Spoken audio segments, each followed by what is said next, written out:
The test is in 4 parts, Part 1, Part 2, Part 3 and Part 4. All the recording will be played once only. At the end of the test you will be given 10 minutes to transfer your answer to an answer sheet. Now look at Part 1. Part 1. You will hear a woman being interviewed by a market researcher in a health club about her membership of the club. First, you have some time to look at questions 1 to 5.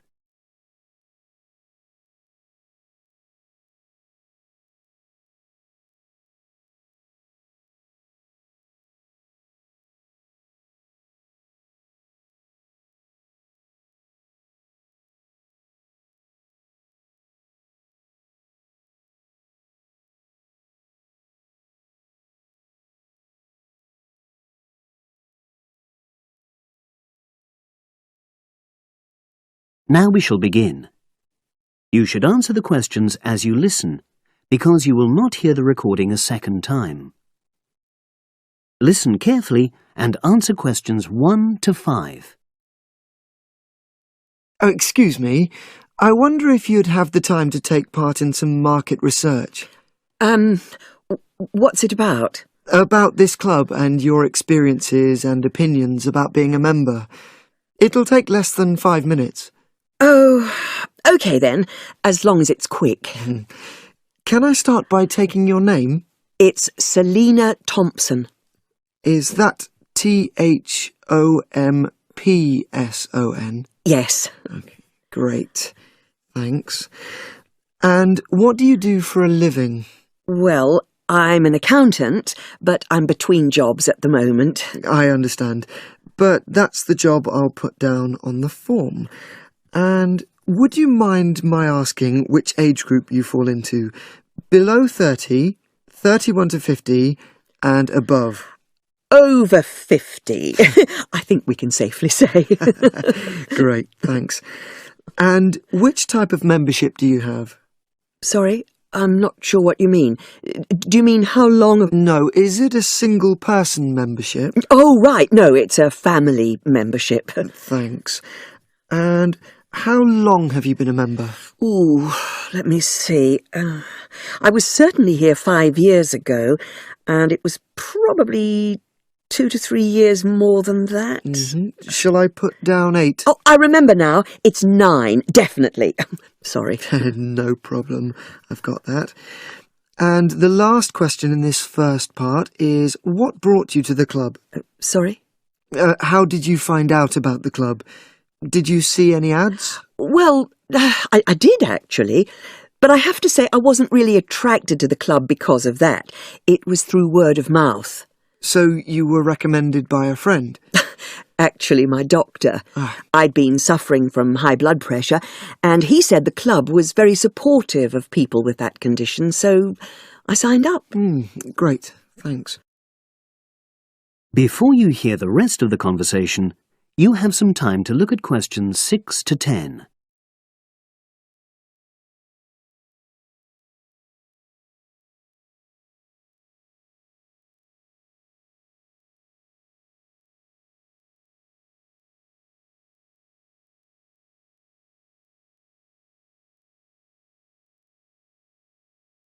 Now listen and answer questions 6 to 10.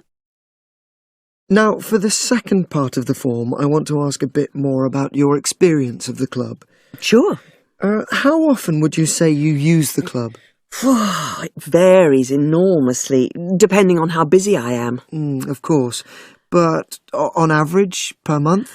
I'd say it averages out at twice a week. OK, so 8 on average. Yeah, and 4 of those are aqua aerobics classes. That leads me to the next question.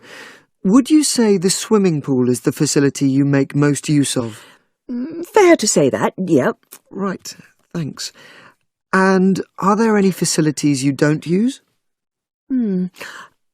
One area I realise I've never used is the tennis courts. And there's one simple reason for that. You don't play tennis? Actually, I'm not bad at it. Oh. It's that I'm not happy having to pay extra for that privilege. Oh, right. I've made a note of that. Thanks. Now, in the last section, are there any suggestions or recommendations you have for improvements to the club?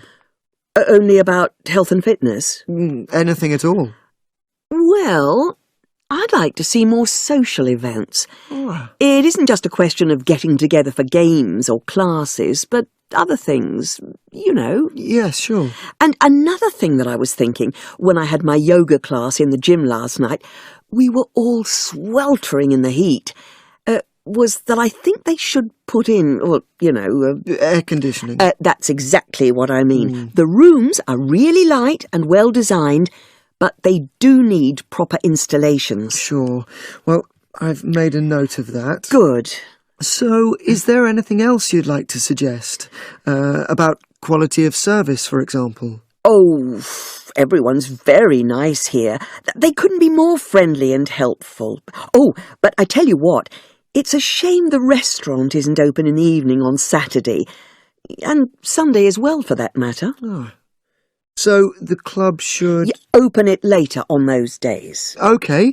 Well, thank you very much. That's all the questions I have. That is the end of part 1.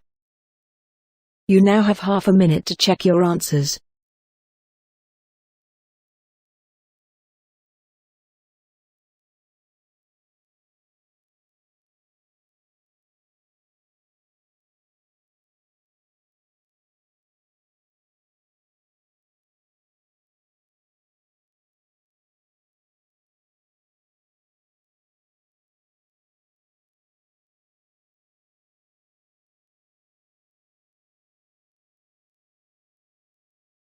Now turns to part 2. Part 2. You will hear a trainer giving a talk to people who want to learn outdoor survival skills. First, you have some time to look at questions 11 to 16.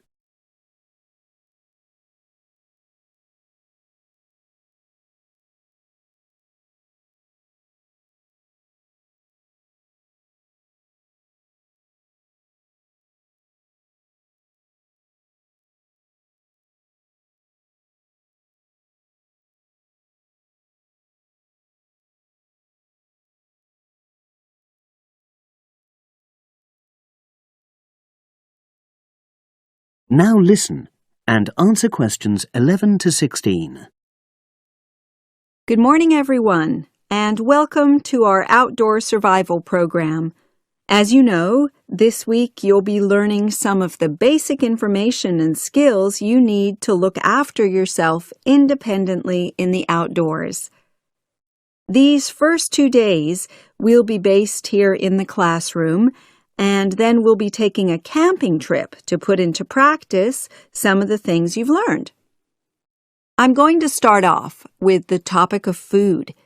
And to start with, I'll describe just 2 methods which we'll be putting into practice at our camp, and which make use of natural resources, the steam pit and the bamboo pot. I've got 2 posters here to make things clearer, and I'll start with the steam pit here.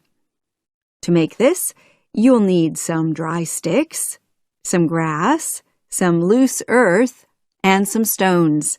And for this week only, some matches.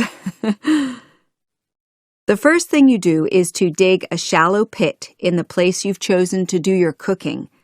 Let's say about 25 centimeters deep and 30 centimeters wide. Your sticks have to be a bit wider than the pit because you have to put a line of them along the top from one end of the pit to the other. Before setting light to these, you take some large stones and arrange them on top. Then you start the fire and wait till the wooden platform burns through and the stones fall into the pit. At this point, brush away any pieces of hot ash from the stones. You can use a handful of grass and then take another stick and push it down into the center of the pit, between the stones. After that, you cover the whole pit with a thick layer of grass. And then you can put your food on it, wrapped in more pieces of grass, like parcels. Finally, cover the whole thing with earth. You have to pat it firmly to seal the pit. Then all you have to do is take the stick out and pour a bit of water into the opening that it leaves. It should take about 4 hours for your food to cook, as it cooks slowly in the steam that's created inside the pit. Now you have some time to look at questions 17 to 20.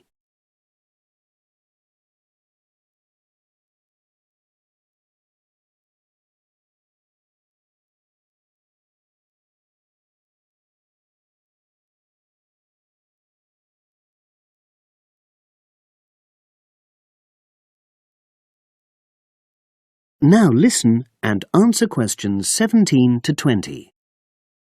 So, simple but effective. The other method you're going to practice this week is the bamboo oven.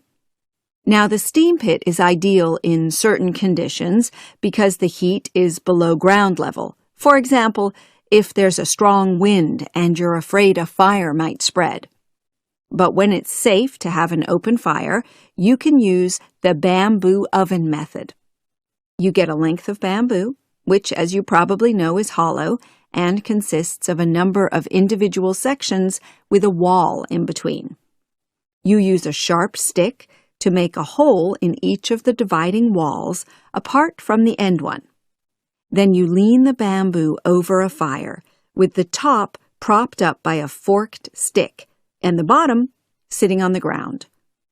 You pour enough water in the top to fill the bottom section, and then light a fire underneath that section to heat the water. Then you put your food inside the top section, and the steam coming up the bamboo through the holes you made cooks it. I'm going to move on now to food itself and talk about some of the wild plants you might cook. I'm going to begin with fungi. That's mushrooms and toadstools. I'm sure you'll be aware that some of these are edible and they're delicious, but some of them are highly poisonous. Now, whether they're poisonous or not, all fungi that you find in the wild should be cooked before eating, because that helps to destroy any compounds in them that might be mildly toxic. But be aware that any amount of cooking won't make poisonous varieties any safer to eat. Unless you can definitely identify a fungus, you should never eat it. It's not worth the risk. And you need to be really sure, because some fungi that are poisonous are very similar in appearance to certain edible varieties. They can easily be mistaken for each other. So, having said all that, fungi are delicious when they're freshly picked, and although they are only moderately nutritious, they do contain minerals which the body needs. I'll move on now to leafy plants, which are generally... That is the end of part 2. You now have half a minute to check your answers.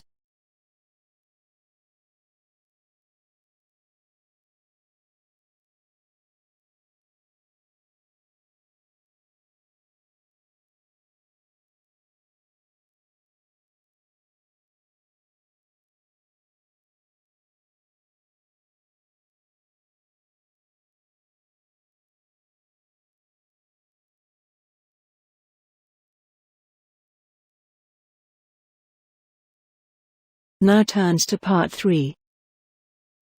Part 3.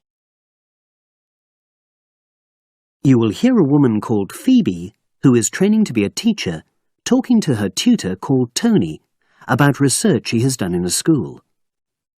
First, you have some time to look at questions 21 to 25.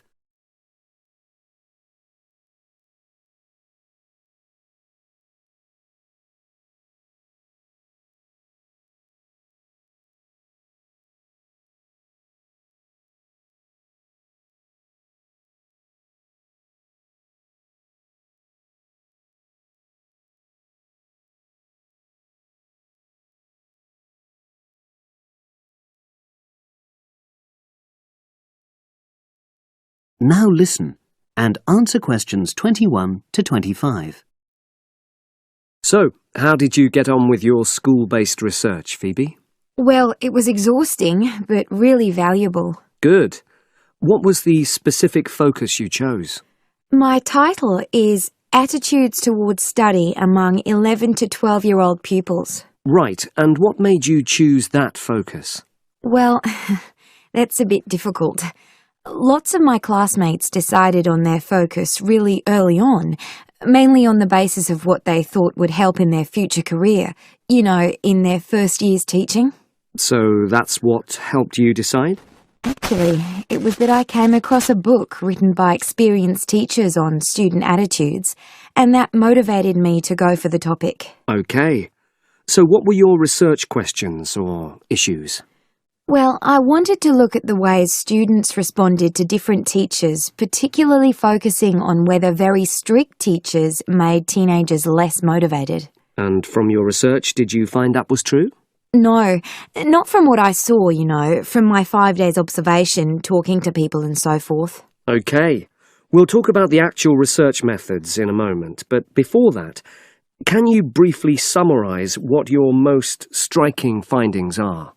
Well, what really amazed me was the significant gender differences. I didn't set out to focus on that, but I found that boys were much more positive about being at school. Girls were more impatient. They talked a lot about wanting to grow up and leave school. Very interesting. Yeah, it is. From doing the research, it was clear to me that you might start out to focus on one thing, but you pick up lots of unexpected insights. Right. Did you get any insights into teaching? Yes, certainly.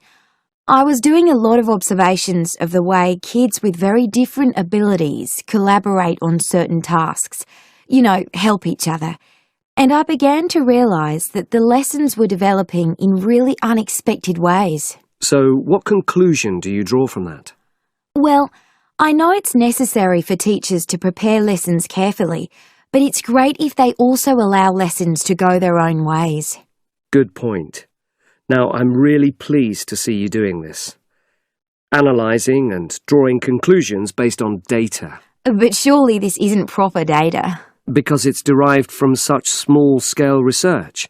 Well, as long as you don't make grand claims for your findings, this data is entirely valid. I like the way you're already stepping back from the experience and thinking about what you've learned about research.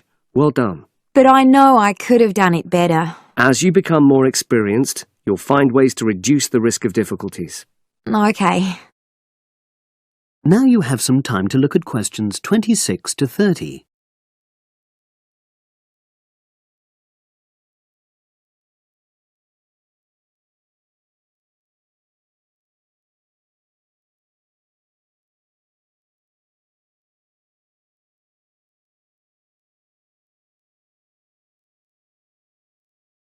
Now listen and answer questions 26 to 30.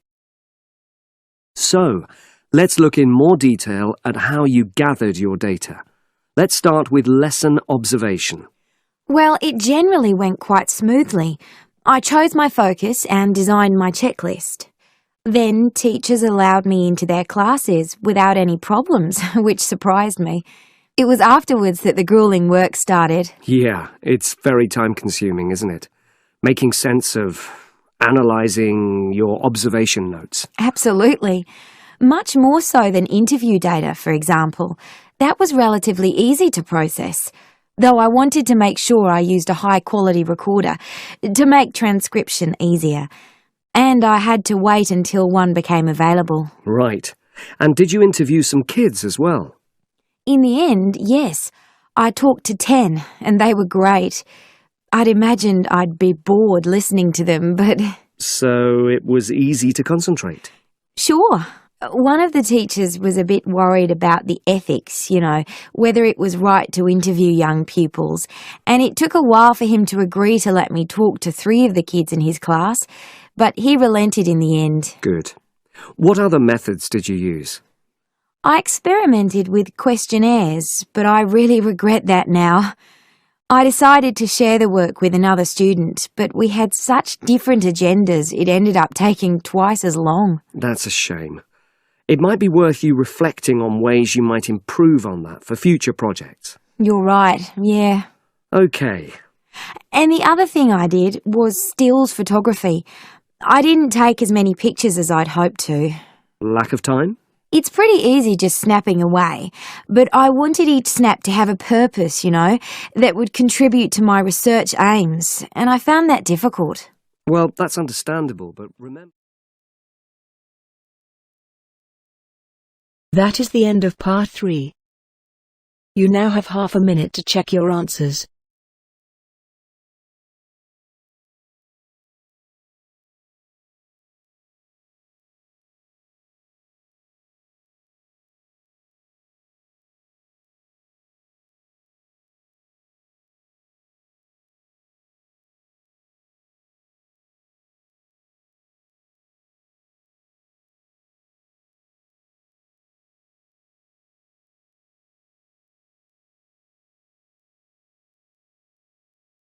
Now turns to part 4. Part 4. You will hear an environmental studies student giving a presentation about his project on saving an endangered species of plant. Now you have some time to look at questions 31 to 40.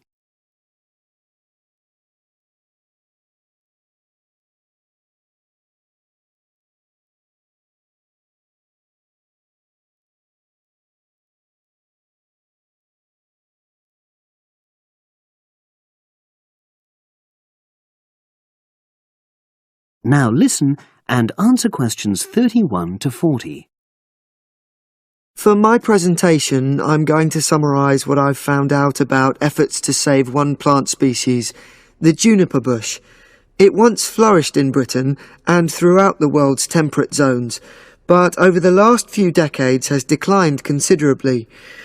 Before I go on to explain the steps being taken to save it in England, let me start by looking at some background information and why the juniper has been so important in cultural as well as ecological terms, historically and in the present day. Firstly, I want to emphasise the fact that juniper is a very ancient plant. It has been discovered that it was actually amongst the first species of plants to establish itself in Britain in the period following the most recent Ice Age. And, as I say, it has a much valued place in British culture. It was used widely as a fuel during the Middle Ages because when burnt, the smoke given off is all but invisible, and so any illicit activities involving fire could go on without being detected. For example, cooking game hunted illegally. It also has valuable medicinal properties.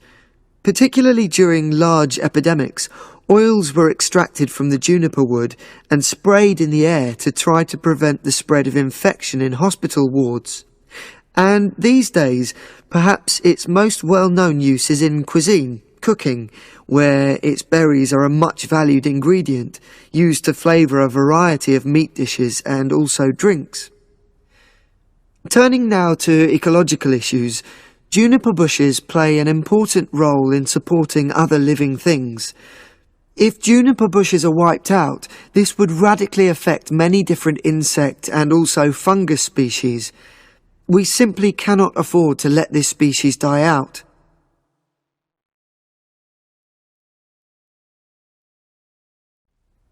So, why is the juniper plant declining at such a rapid rate? Well, a survey conducted in the north and west of Britain in 2004-5 showed that a major problem is the fact that in present-day populations, ratios between the sexes are unbalanced, and without a proper mix of male and female, bushes don't get pollinated. Also, the survey found that in a lot of these populations, the plants are the same age, so this means that bushes grow old and start to die at similar times, leading to swift extinction of whole populations. Now, the charity Plant Life is trying to do something to halt the decline in juniper species. It's currently trying out 2 new major salvage techniques, this time focusing on lowland regions of England. The first thing it's trying is to provide shelters for the seedlings in areas where juniper populations are fairly well established. These, of course, are designed to help protect the plants at their most vulnerable stage. A further measure is that in areas where colonies have all but died out, numbers are being bolstered by the planting of cuttings which have been taken from healthy bushes elsewhere. Now, I hope I've given a clear picture of the problems facing this culturally and ecologically valuable plant, and of the measures being taken by plant life to tackle them. If anyone has any questions, I'd be happy. That is the end of part 4. You now have half a minute to check your answers.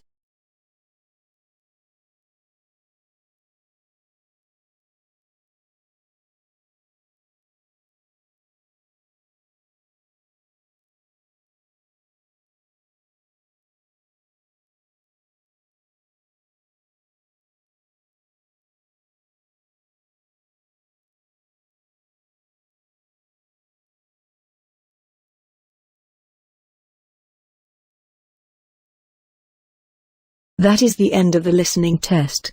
In the Ielts test you will now have 10 minutes to transfer your answer to an answer sheet.